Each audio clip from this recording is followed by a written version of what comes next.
Is that a good elevation? Well, think again. I have designed the same house in multiple other styles as well.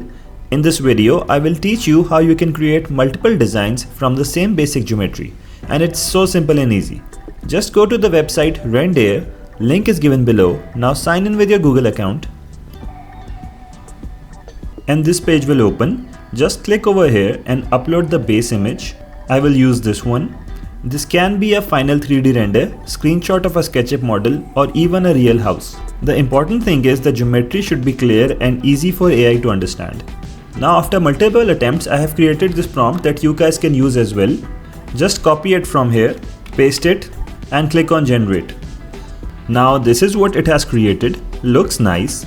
Let's just compare it with the prompt.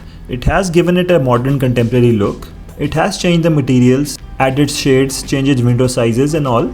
It even changed the car to a BMW and it kept the camera angle the same. So in my opinion, Rendair has completely followed my prompt and given a very good result.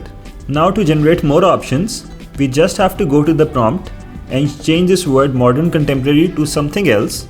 Let's say Spanish house. Let's see what it designs for us this time. Just copy the prompt again and paste it over here. Click on generate and our generation is ready. Looks pretty nice. It has maintained the original form. Even the text is the same. The prompt asked it to add a BMW car and again it has consistently added a BMW and the house looks very much Spanish. Just save the image. Just repeat the process again and again. Keep changing the style.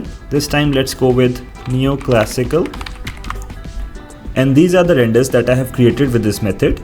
It's pretty simple and fast process to generate multiple design ideas. Now once you like any of the renders, you can create the same render in multiple other camera angles as well. Just give the prompt, change camera angle to front view. You can choose any view, aerial view, left view, right view, that's your choice. And just click on generate. And the front view looks very nice as well. Now another thing that I do is create a video from these images, but more on that in the next video. Until then, take care, goodbye.